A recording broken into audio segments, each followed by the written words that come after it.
Hi friends, எல்லோருக்கும் வணக்கம். எல்லோரும் எப்படி இருக்கீங்க? நல்லா இருக்கீங்களா? இன்றைக்கி அந்த கதையோட அடுத்த பகுதி தான் பார்க்க போகிறோம். அதுக்கு முன்னாடி நீங்கள் செய்ய வேண்டிய விஷயம் என்ன அப்படின்னு கேட்டிங்கன்னா, மறக்காமல் நம்ம சேனலை சப்ஸ்கிரைப் பண்ணிக்கோங்க. கீழே இருக்க பெல் பட்டனை கிளிக் பண்ணுங்கள். அப்போ தான் நான் போடக்கூடிய வீடியோஸ் எல்லாமே உடனுக்குடனே உங்களுக்கு நோட்டிஃபிகேஷன் வரும். ஸோ மறக்காமல் சேனலை சப்ஸ்கிரைப் பண்ணிவிட்டு வீடியோ பாருங்கள் ஃப்ரெண்ட்ஸ். வாங்க நம்ம கதைக்குள்ளே போகலாம்.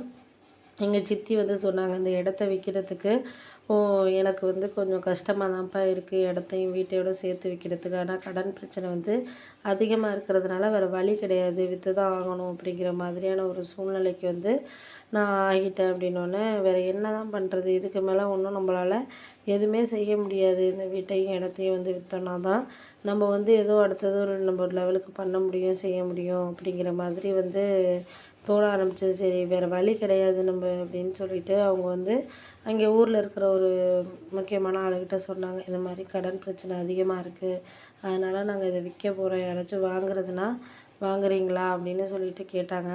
ஆனால் அந்த நேரத்துக்கு எனக்கு என்ன தோணுச்சுன்னா, அதை நம்ம ஒரு சீர் பண்ணி நம்ம வச்சுக்கிறோங்கிறத தாண்டி அந்த நேரத்தில் நம்மளுக்கு இது சு ஒரு சந்தர்ப்பத்தை நம்ம கொடுக்குறதுக்காக இருக்கட்டும், எதாக இருந்தாலும் அந்த நேரத்தில் அது கரெக்டாக இருக்கா அப்படிங்கிறத தான் நான் பார்க்குறேன் அப்படின்னோடனே, ஆமாம் அதுவும் உண்மை தான், நம்மளுக்கு சந்தர்ப்பங்கிறது நம்மளுக்கு கரெக்டாக இருக்கணும், அப்படி இருந்தால் மட்டும்தான் நம்மளால் எந்த இதையுமே சமாளிக்க முடியும் அப்படிங்கிற மாதிரி இருந்துச்சு. அதுக்காக நான் இந்த நேரத்தில் அந்த நேரத்தில் அப்படின்னு சொல்லிட்டு நான் சொல்லலை.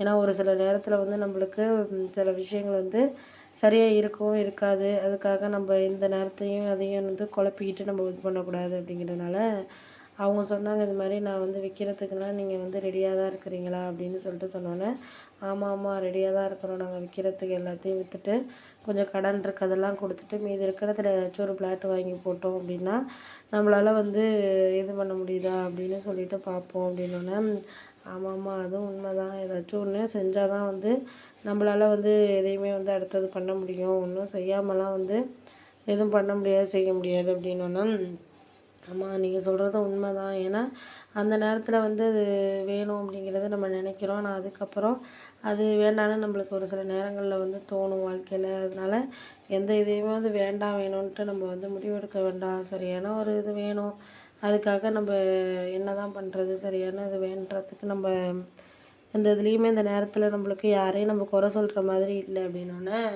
குறையெல்லாம் ஒன்றும் சொல்ல வேண்டாம், இருக்கிறத நம்ம வச்சுக்கிட்டு ஏதோ சந்தோஷமாக வாழ்க்கையை நடத்திக்கிட்டு போக வேண்டியதான், பார்ப்போம் அப்படிங்கிற மாதிரியே சொன்னாங்க. பார்த்துக்கலாம், அதுக்காக நம்ம இப்போதைக்கு நம்ம ஒன்றும் சொல்ல முடியாத மாதிரியான ஒரு சூழ்நிலையில் தானே இருக்கிறேன் அப்படின்னோடனே, ஆமாம் அதுவும் உண்மை தான், நீங்கள் எதுவும் சொல்ல முடியாத மாதிரியான ஒரு சூழ்நிலையில் தான் இருக்கிறீங்க, எனக்கு தெரியாமல் கிடையாது, உங்களால் முடிஞ்சால் நீங்களே வாங்கிக்குவீங்க, உங்களால் முடியாத சூழ்நிலை தான், அதனால தான் இவ்வளோது யோசிக்க வேண்டியதாக இருக்குது அப்படின்னோடனே, ஆமாம் அதனால தான் நானுமே யோசிச்சுக்கிட்டு இருக்கேன், முடிஞ்ச அளவுக்கு நம்மளால் இந்த நேரத்தில் இதை செய்கிறதுக்காக இருக்கட்டும், எந்த ஒரு இதுக்காக இருந்தாலும் நம்மளால் அந்த நேரத்தில் ஒரு பக்குவமாக செய்யணும் அப்படிங்கிறத நம்ம வாழ்க்கையில் முடிவெடுத்தோம்னாலே போதும் அப்படிங்கிற மாதிரி இருந்தோன்னே, ஆமாம் நீங்கள் சொல்கிறதெல்லாம் கரெக்டு தான், அந்த நேரத்துக்கு அது கரெக்டான இதாக இருக்குது, ஆனால் அதுக்கப்புறம் சரியாக இருக்கா இல்லையா அப்படிங்கிறது நம்மளால் உணர முடியாத விஷயங்களை தான் நம்ம கஷ்டப்படணும் அப்படிங்கிற மாதிரி இது பண்ணோன்னே, சரி விடுங்க, அதுக்காக நம்ம என்ன பண்ணுறது,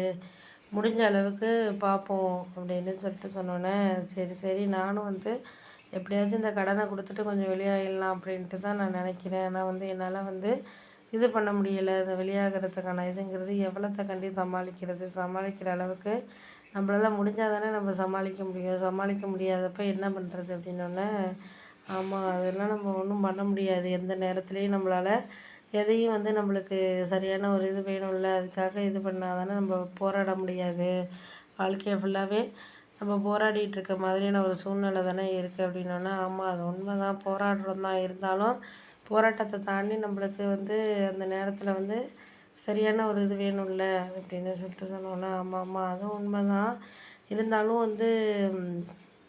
இந்த நேரத்துக்கு இது சரியானதாக இருக்கணும் அப்படின்னு சொல்லிட்டு பார்ப்போம். என்னத்த இருந்தாலும் நம்ம எது நடக்குதோ நடக்கலையோ அதெல்லாம் தாண்டி நம்மளுக்கு முயற்சி பண்ணுவோமே, நம்மளுக்கு காலம் கடந்து நம்மளுக்கு சில விஷயங்கள் கைகூடுறதுக்கான இதுங்கிறது இருக்கும், கைகூட நினைக்கிறப்போ கண்டிப்பாக கைகூடும் அப்படின்ட்டு நம்ம நம்புவோமே அப்படின்னோடனே, ஆமாம் நம்பி தான் ஆகணும், வேறு வழி கிடையாது, நம்புறதுலாம் மட்டும்தான் நம்மளால் வாழ்க்கையில் எதையுமே செய்ய முடியும், நம்பிக்கை இல்லைன்னா எந்த விஷயத்தையுமே செய்ய முடியாது, அதுதான் முக்கியமானது அப்படின்னோடனே, ஆமாம் ஆமாம் அதுவும் உண்மை தான், உங்களுக்கு நான் சொல்ல வேண்டியதில்லை, உங்களுக்கே அது புரியும்.